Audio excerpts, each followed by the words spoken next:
Fala aí galera, beleza? Leonardo Cunha na área com mais uma edição do Underground Forces. Hoje com uma entrevista super exclusiva com a banda Serpent Rise de Santa Maria, Rio Grande do Sul. Mas antes eu queria agradecer a todo mundo que se inscreveu aqui no canal. Desde já, meu muito obrigado. E você não se inscreveu ainda? Corra lá, se inscreva, deixa o seu like, fortaleça esse elo do nosso Underground, beleza? Então é isso, entrevista de hoje com a banda Serpent Rise de Santa Maria, Rio Grande do Sul, com Aguinaldo e Júlio, membros da banda. E essa entrevista teve uma coprodução juntamente com o canal Underground Force do meu amigo zineiro de longa data, Alexandre Reinaldo. Então espero que vocês curtam. E é isso aí, entrevista com Serpent Rise, agora aqui no Underground Forces. Bom, então vamos lá.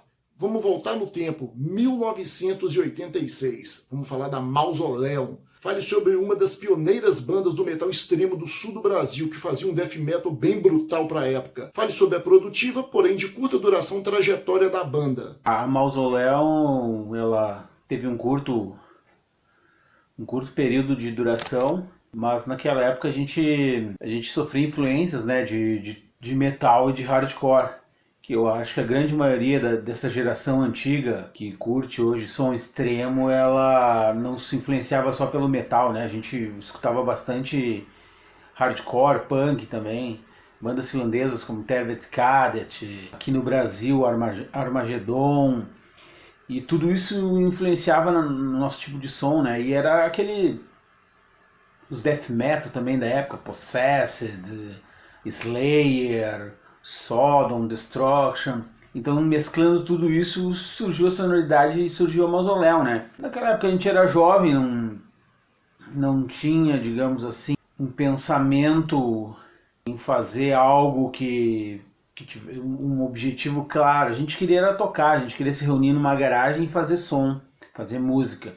E as coisas foram acontecendo, né? E aconteceram e, para minha surpresa, aquela brincadeira, aquele passatempo, aquela coisa que a gente fazia lá em 1986, hoje tem uma certa importância dentro da história da música pesada do Brasil. Das cinzas do Mausoleum veio o Noctimerum em 1989, que seguia a mesma linha de som do Mausoleum. Afinal de contas, tinha na sua formação você, Aguinaldo, e também o Sérgio, né? Até que em 1990, cara, vocês lançaram a antológica demotape industrial Pollution, cultuada no mundo todo, cara. Qual o motivo da mudança para o grindcore e como foi a repercussão desse material? Então, depois que a Mausoleum encerrou as atividades, eu e o Sérgio, a gente deu um pequeno tempinho ali, deu uma repensada, assim, cada um foi fazer as suas coisas na sua vida, mas o Sérgio, um belo dia, me procurou e a gente foi montar uma nova banda. Uma banda que tivesse uma sonoridade e influência semelhante a Mausoleum, mas a gente queria alguma coisa nova. A gente procurava, estava no nosso DNA, no nosso sangue, querer alguma coisa nova. E a gente criou o Noctimerum, que a princípio era eu e o Sérgio, né? A gente contou bastante com participação especial de vários bateristas, porque encontrar um baterista que entendesse a proposta da banda e que conseguisse tocar de uma forma extrema era muito difícil. Imagina, tu tá no interior do Rio Grande do Sul,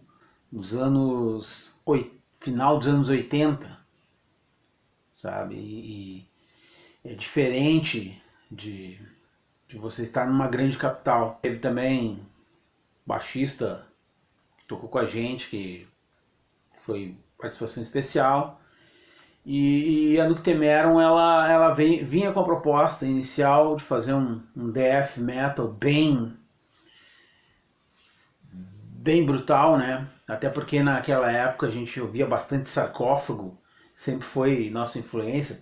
Trocamos correspondência com Wagner Lamounière.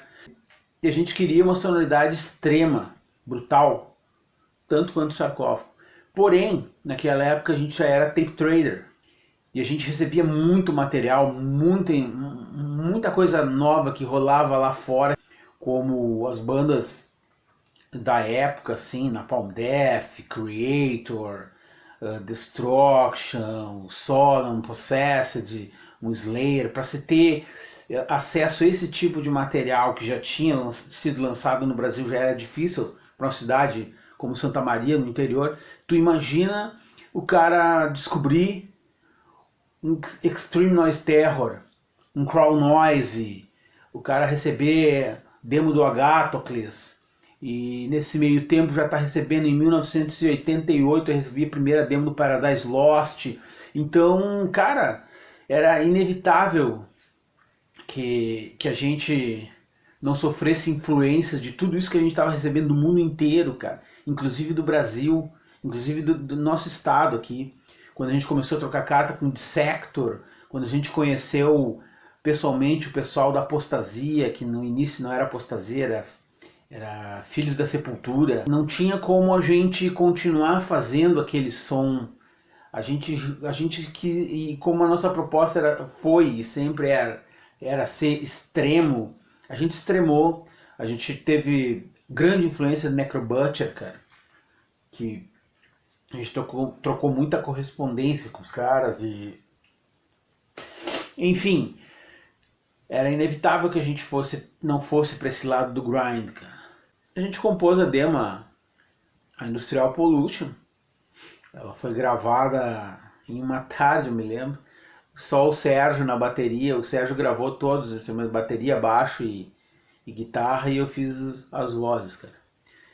A gente ensaiou, na verdade a gente aprontou as músicas da Industrial Pollution. A gente ensaiou numa manhã, das 8 da manhã ao meio-dia, na casa do Sérgio, lá onde a gente ensaiava. E à tarde, às 2 da tarde, a gente foi pro estúdio e gravamos, cara. E assim nasceu o Industrial Pollution.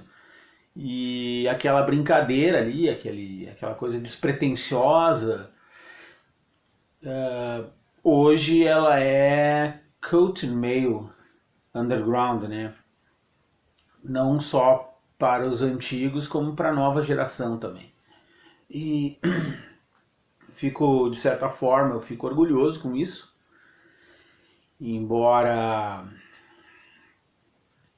seja algo que hoje talvez eu não tenha o pique para fazer, não tenha a energia toda para fazer, mas eu me orgulho muito de ter feito parte de toda essa história, e tanto da Noctemeron quanto da cena underground gaúcha e brasileira.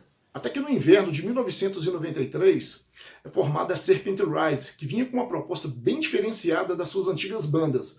Como foi esse processo? O início das atividades, as dificuldades e tal? Bom, em relação ao início da Serpent, né, tentando fazer uma linha temporal, né, eu posso resumir aqui que alguns anos atrás, né, a Noctemeron tinha acabado. Eu participei da formação dela na fase grind, né? E cada um foi pro seu canto, né? Eu montei um projeto de grindcore que eu tocava com um amigo meu, o George Crane. Eu lembro que depois de um tempo eu recebi um convite para fazer parte de uma banda que estava iniciando, né? Estava procurando baterista, precisava de baterista para tocar som extremo. Na época em Santa Maria, músicos para tocar música underground extrema era raríssimo, né? Então eu aceitei, entrei na banda, né? Colocamos o nome, né? Então não tinha nem nome a banda ainda, né? E aí a gente tocou nessa banda por um tempo, né? E fizemos muitos shows, gravamos uma demo tape, né? Eu já fazia minhas composições. Nesse meio tempo minhas composições começaram a ficar muito influenciadas porque eu estava ouvindo na época, né? Que era o primeiro álbum do Cathedral, né? A Force of Equilibrium, o primeiro álbum do Paradise Lost, né? Tudo isso de certa forma me influenciou, né?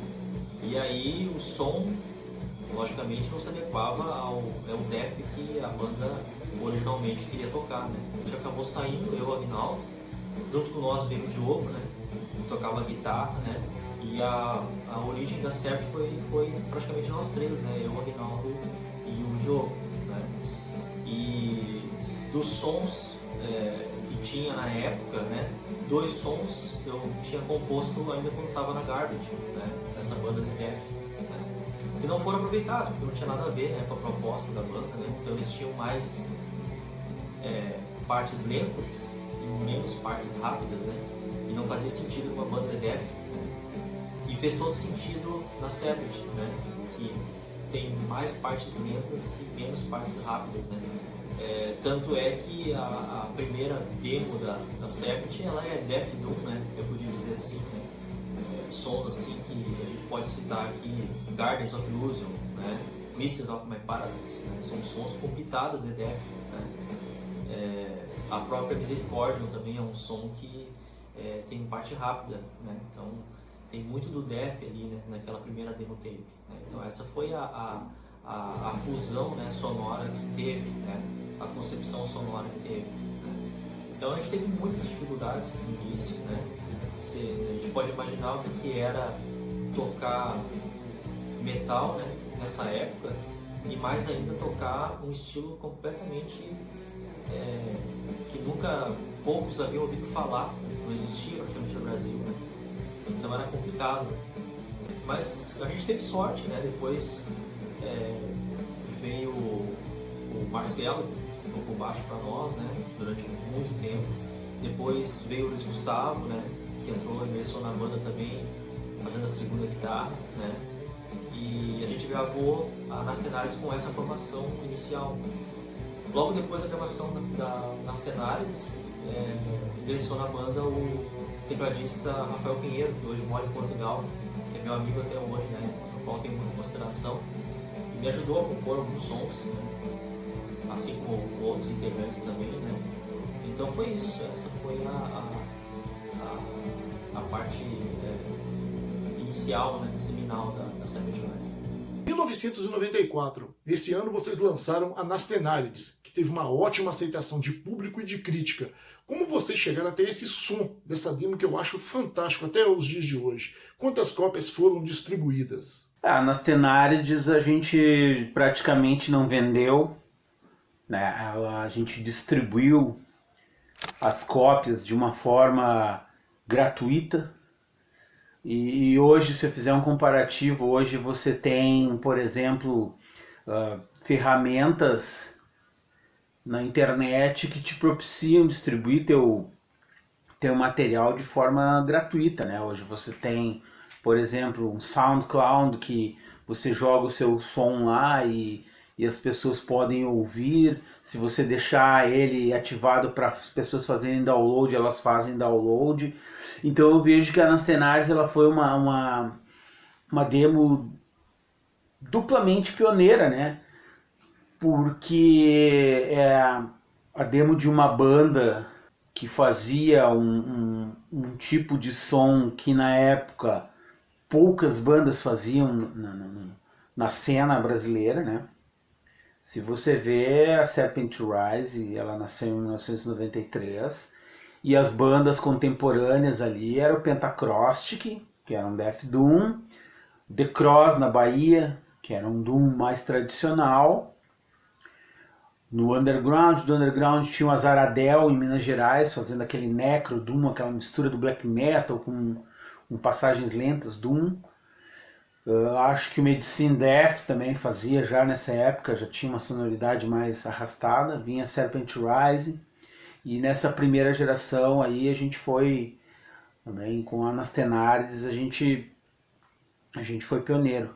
E pela forma de distribuição, né, cara? A gente pedia, como a gente tinha todo aquele histórico de ser tape trader e de querer fazer com que o nosso som ganhasse o mundo, né, fosse além mar, a gente, ao invés de vender a demo tape, a gente pedia uma fita cassete virgem e 7 selos.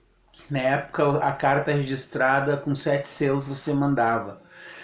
E a gente recebia fita cassete, 7 selos, gravava de um lado a Nastenaries, do outro lado a gente sempre fez questão de fazer coletâneas, eu fazia coletâneas com as bandas que eram nossas amigas, que a gente gostava, bandas da cidade de Santa Maria, bandas do estado. E quando a gente mandava demo tape pro exterior, a gente botava algumas bandas do Brasil aqui que a gente tinha contato por carta. E assim foi, cara. Não sei te precisar quantas cópias foram distribuídas, mas eu sei que a gente distribuiu muito, cara. Muitas cópias foram distribuídas. Ela viajou por todas as partes do planeta, cara. Naquela época eu trabalhava e todo o meu salário eu investia sempre nas cartinhas, fechando os pacotes pro exterior ou aqui pro Brasil. Então, cara, é isso aí, não. Ela viajou muito essa demo. Ainda sobre a Nastenarides, através dessa demo, vocês foram selecionados a participar do BH Riff, BH Rock Independente Festival, que foi o maior festival de música independente do Brasil. Como foi esse processo e quais as lembranças que vocês têm deste festival até hoje? No começo dos anos 90 eu trabalhei numa loja de LPs que se chamava Exclusive Discos. Naquela época a gente comprava LPs direto da Cogumelo. E em 1994 eu me lembro que eu recebi um pedido de LPs da Cogumelo e junto das caixas veio um folder promocional e explicativo falando sobre o BH Riff. Eu peguei aquele folder ali, vi que tinha um endereço para que as bandas mandassem material para ser selecionado. E eu me interessei, porém, eu me lembro que eu recebi este folder e, se eu não me engano, o prazo de inscrição das bandas tinha encerrado 2 dias atrás. Então eu peguei o telefone, liguei não me lembro se eu liguei pro João da Cogumelo ou se eu liguei para alguém da produção do BH Riff. Mas eu me lembro que a pessoa que me atendeu, ela ouviu, né, toda a minha explicação. Eu falei que eu era do Rio Grande do Sul, que eu tinha uma banda de doom metal. Eu falei o estilo para ela. E que eu havia recebido o folder naquele dia e que eu gostaria de saber se eu ainda poderia mandar material. Essa pessoa me disse, manda, pode mandar. Mandei. Me lembro que sem profissionalismo nenhum, né? Tipo, eu só peguei uma fita cassete que eu já tinha gravado ela. Enrolei ela numa capinha da demo, xerocada. Botei dentro de um envelope, fui pro correio e postei. E, para minha surpresa, algum tempo depois, eu estava na loja, era uma manhã, eu estava atendendo e tocou o telefone, eu atendi e me pediram um sinal de fax. Eu dei o sinal de fax e começou a surgir um documento gigante, grande. Ali estava nos parabenizando porque havíamos sido escolhidos para tocar no Belo Horizonte Rock Independente Festival. O contrato, as cláusulas, e ali eu fiquei sabendo que a gente ia tocar na mesma noite que o Dorsal Atlântica e que o Anátema.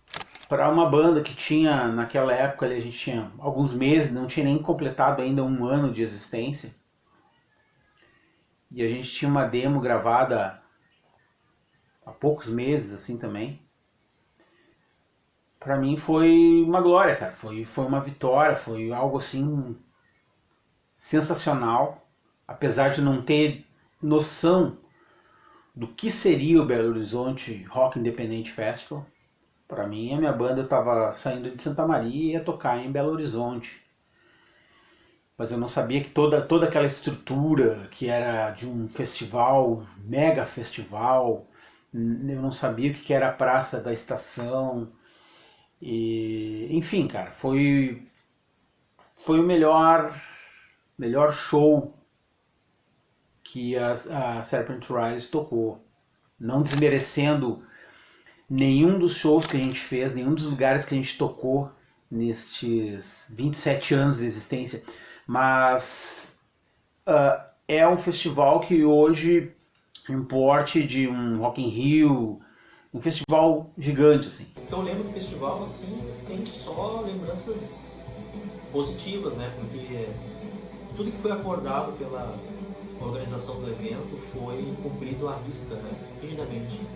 Então, transporte, alimentação, hotel, translado, tudo foi feito com muito capricho, muito cuidado para a organização, né? E eu não lembro, não me recordo de ter tido um festival com tanta oportunidade para bandas independentes, né? Que nem foi o BH Riff. Então, foi sem dúvida um evento ímpar no Brasil, né? Eu não tenho lembrança de outro, né, que tenha chegado com essa proposta assim tão inovadora, né? Foram 4 dias do festival, né? Nós tocamos com uma plateia que mais ou menos se calcula na época 12 a 13 mil pessoas estavam na Praça da Estação no sábado às 10 horas da noite, né? Então praticamente tocamos como se fosse um headliner, né? Então tocou nós, depois abrimos com o Dorsal, né, Carlos Vândalo, depois tocou a Anátema, né? E algumas recordações que eu tenho é de bater um futebolzinho rápido ali no backstage com o pessoal da Anátema, né? Enquanto uma passagem ou outra de som, né?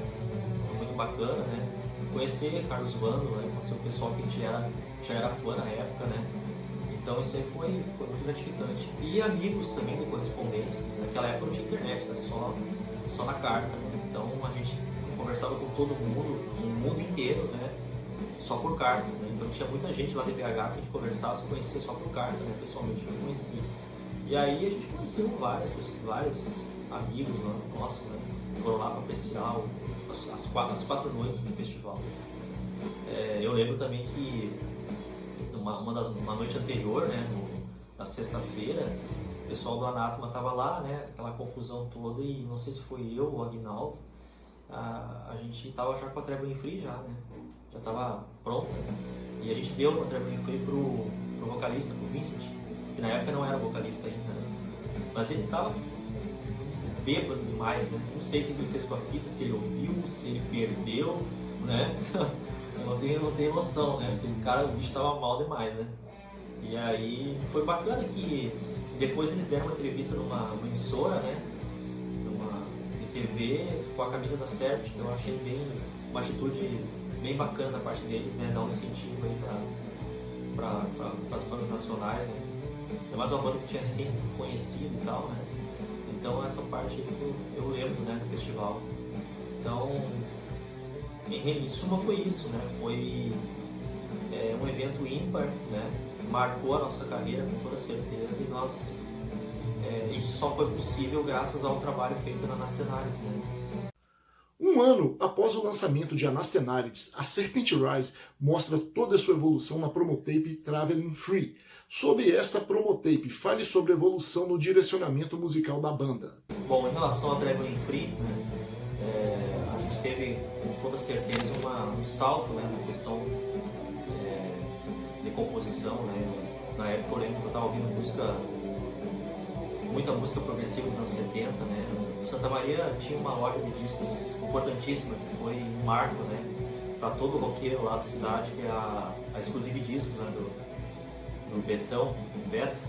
Toda vez que eu ia lá, era uma banda nova que ele mostrava, né? Então a gente era muito atento à novidade. E também a gente percebia que tinha alguns nomes, né, das bandas que a gente escutava muito na época, que era fã, né, que também bebiam dessa fonte, né.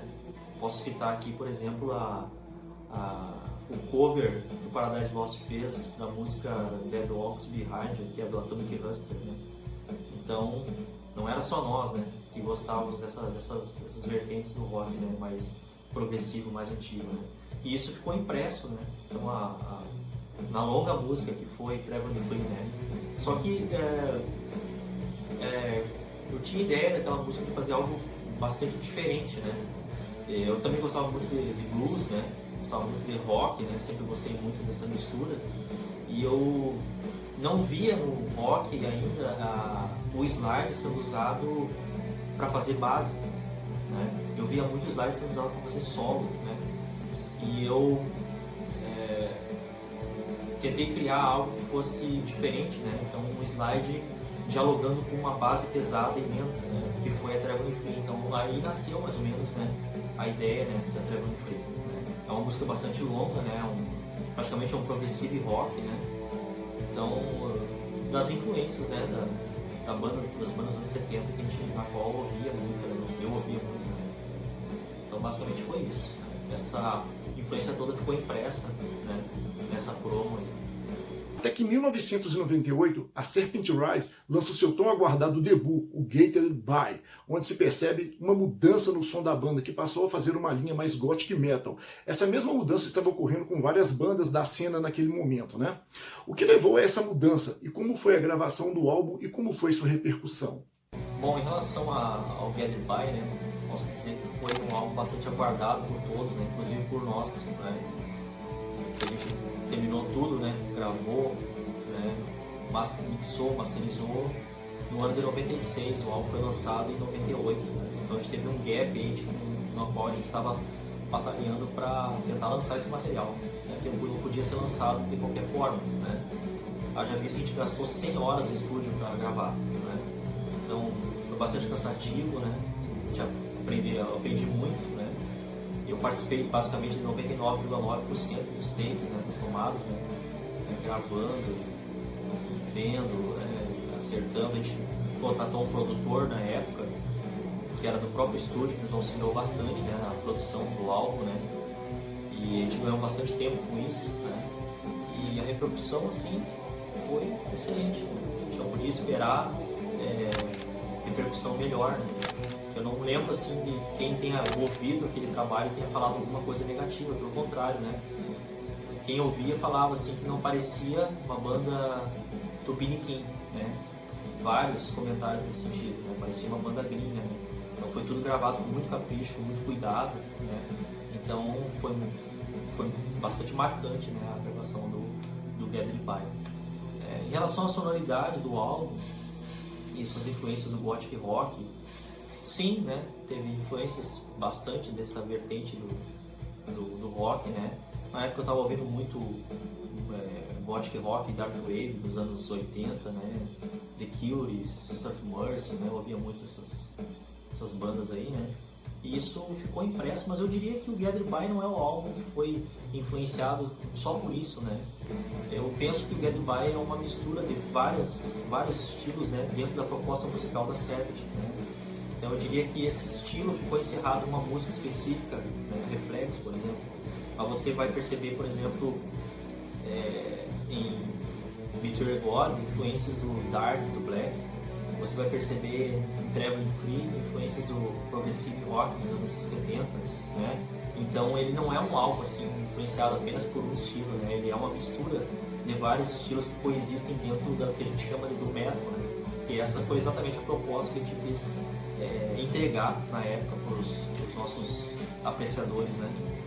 Então, basicamente seria isso. Gathered By teve seu relançamento em 2019 em CD duplo com as demos de bônus. Em uma ocasião, Aguinaldo, você chegou a me mandar uma imagem que seria a possível capa desse relançamento. Por que você resolveu não a utilizar? E como foi a repercussão desse clássico do Doom Metal nacional? Em 2018, o Gathered By ele completava 20 anos de lançamento. E numa conversa assim, despretensiosa, com o Fábio da Noctemeron Productions, rolou a ideia da gente fazer o relançamento do Gathered By. E numa troca de ideias entre o Fábio, eu e o Júlio, a gente achou que seria legal poder agregar alguma coisa a mais, alguns bônus junto com o Gathered By. Porém, o Gathered By ele é um álbum que ele tem uma duração, né, bem longa, e não caberia isso em um CD só. Então surgiu a ideia do Fábio. O Fábio sugeriu que a gente fizesse um CD duplo. E o que a gente tinha naquela época eram as demo tapes, a Nastenaris e a Traveling Free. Então a gente chegou a uma conclusão de que a gente poderia fazer um CD duplo, que abrangesse o Gathered By, as demo tapes, e assim a gente estaria encerrando um ciclo da banda. Só que, cara, eu como fã de música, quando uma das bandas que eu gosto faz um relançamento, eu posso até ter o First Press, mas eu gostaria de que o relançamento trouxesse alguma coisa de diferente, alguma coisa de nova. Então a gente, pensando nisso também, e aproveitando que o Júlio tem o seu estúdio, Laudanes Art, né? E é onde a Serpent Rise está gravando seu novo CD, e aproveitando também todos os conhecimentos que o Júlio veio adquirindo ao longo dos anos, em termos de produção, gravação, masterização. A gente remasterizou todas as músicas do Gather, as músicas da Anastenardes e do Traveling Free.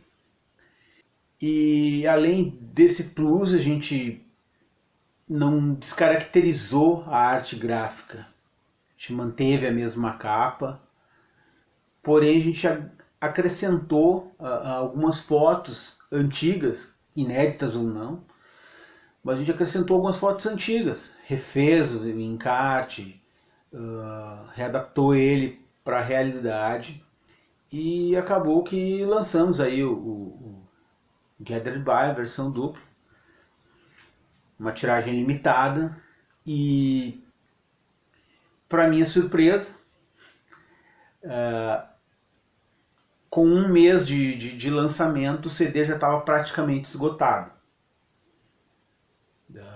Isso demonstra que a música da Serpent Rise, ao longo desses 20 anos, desde que o Gathered By foi lançado, que a música da Serpent Rise ela ainda se mantém atual nos dias de hoje. E com isso eu começo a acreditar no que muitas pessoas me falaram, seja por e-mail, seja pelo WhatsApp, me falam que a música da Serpent Rise é atemporal. E eu acredito que agora eu começo a acreditar que sim, porque desde que o álbum foi lançado ele continua ganhando resenhas, ele continua sendo procurado, continua sendo comentado. Isso é muito legal, cara. Sobre a arte que tu falou, Leonardo, eu realmente, cara, eu não me recordo também em que período, em que época, em que ano eu te mandei isso. Mas eu me recordo que lá no início dos anos 2000, o Jeff, da banda My Trenod, aí de Minas Gerais, ele fez, cara, ele fez uma arte muito bonita, por sinal, para um possível relançamento do Gathered By, que naquela época nunca rolou, entendeu? Então ela ficou guardada, e eu acredito que eu devo ter te mandado nesse período aí. Mas para o relançamento do Gather, agora pela Noctemeron, a gente decidiu manter a mesma capa, a capa original dos anos 90 lá. Atualmente, como está a Serpent Rise? E quais os planos da banda para o futuro? Bom, a CERT atualmente se resume a mim e o Agnaldo. O Agnaldo que faz as partes vocais, né? E eu faço a parte instrumental, né? No tempo que me cabe, porque cada um de nós tem sua profissão e tal, né? Então, no final de semana, de vez em quando, eu tenho que me encerrar no meu estúdio aqui, né? No home studio, e baixar a cabeça e gravar, né? De maneira demorada, né? Porque eu tenho que gravar camada por camada, né? Não tem sample, não tem nada, eu gravo, né? Eu faço a bateria, faço baixo, a guitarra, o teclado, então eu vou gravando camada por camada, né? E por isso que demora bastante, depois tem que editar tudo, né? Quem está produzindo o material novo sou eu, né? Então é bastante demorado, né? Então muita coisa eu tive que aprender na questão da produção musical, que eu não sabia, né? Para aplicar, né, esse trabalho que estamos futuramente objetivando lançar, material novo aí.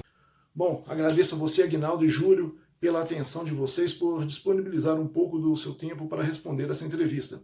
Agradeço também ao Alexandre Reinaldo por colaborar nessa matéria também. Deixe aí a sua mensagem final para todos os fãs da Serpent Rise e também aos inscritos aqui do Underground Forces. Bom, pessoal, encerro aqui agradecendo então a oportunidade do Underground Forces, né, pela entrevista concedida à Serpent, né. Obrigado a todos que assistiram, à audiência desse canal, né. A todos que ficaram até o fim da entrevista, aí, o nosso agradecimento, né? Espero que a gente consiga futuramente brindar, né, os apreciadores do nosso estilo com boas músicas, né? E que elas façam sentido para essas pessoas, tanto como fazem sentido para nós também, né? Então, nosso muito obrigado, né? E até mais. Bom, galera, esse aí foi o vídeo de hoje. Essa entrevista super exclusiva com o Júlio e com o Aguinaldo da banda Serpent Rise, uma das maiores bandas de doom metal do Brasil. Beleza? Espero que vocês tenham gostado. Quem não se inscreveu, corra lá no canal, se inscreva, deixa aquele like. Você já é inscrito? Meu muito obrigado, cara, de coração. E é isso aí, aguarde, depois vem novos quadros aí no canal em breve, beleza? Isso aí, tamo junto e até semana que vem com mais um vídeo aqui no Underground Forces. Stay heavy!